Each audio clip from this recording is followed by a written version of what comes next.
moving on from Mo Salah and whether he's the heir apparent to the best player in the world, we're going to talk about something a bit different from what we've normally spoken about, Josh. Often we cover the Premier League heavily and other leagues around the world and the big names. I'd like to bring to you a different topic because on Sunday, September 26th, the first football match that restricted heading took place in the UK to raise awareness around neurodegenerative diseases received from sport, CTE and the likes, which is a conversation we see a lot in combat sports in the NFL, even in the AFL. I'd like to know your thoughts on whether, this is an issue that is not spoken about enough, and why is it so important for it now to be brought to light? Yeah, I think football has considered itself immune to this issue, and it really shouldn't, given the research that's coming out now and just the anecdotal evidence of so many former players developing dementia and so forth and being diagnosed with the CTE, especially those that played in the sort of 60s, 70s. There's a theory amongst football fans that doesn't really have any merit, and that is that the modern footballs are lighter than the old leather footballs. And that's only true when they're wet. But also with the modern synthetic footballs, which actually weigh the same when dry as the old leather ones, if they're fired at a higher velocity, which they are now because they can move through the air quicker, it's essentially the same force that you're applying, or even greater. There's also a sentiment that I see a lot of the time that if you head the ball properly, you'll be fine. And that's not true either. Maybe it hurts more when the ball hits the top of your head rather than that sort of hairline right at the top of your forehead where you're supposed to head it. And maybe it's more noticeable when somebody is concussed as opposed to perfectly heading the ball.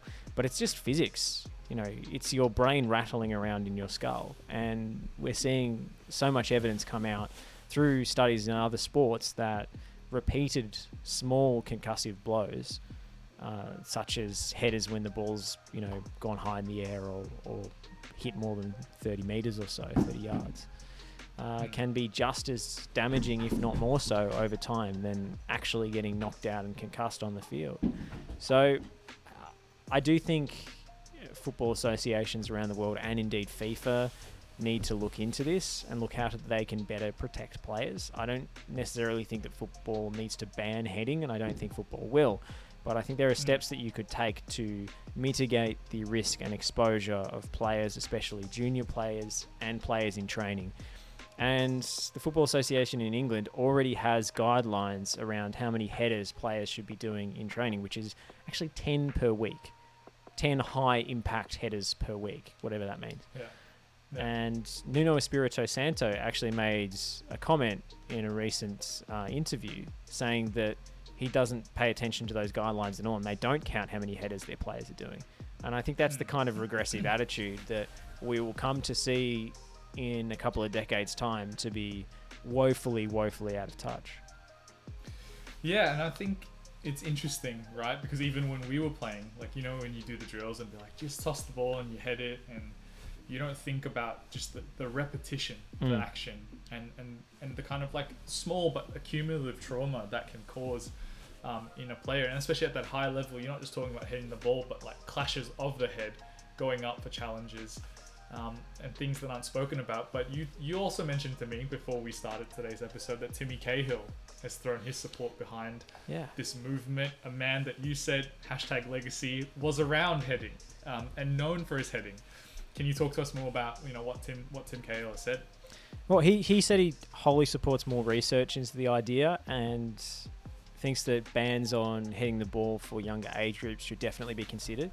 And that's exactly the opposite of what I expected him to say, because he was such an aficionado of the header.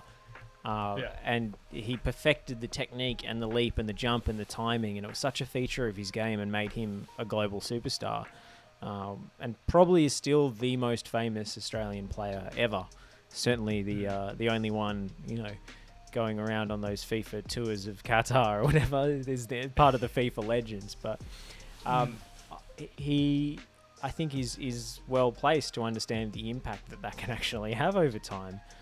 And would we really be sacrificing much if junior players couldn't head the ball until they were 14 or 15?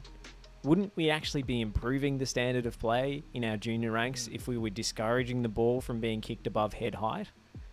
Yeah. I mean, surely keeping the ball on the deck is the objective at that age anyway. That's what we're trying to get our kids to do. So why not bring in a rule that both protects their health, their brain health, and also develops their close control of the passing, the press resistance, all of the things that the national curriculum here in Australia is trying to achieve. That would have more impact than any of it. Look, the other day I was trying to feed the dogs. I bent down to pick up their food bowls. They jumped at me. I came up and I hit my head on the ledge. Hurt the rest of the day. So imagine hitting the ball over and over and over, and I can imagine that it would have a far worse result than me just hitting my head on the ledge trying to feed the dogs.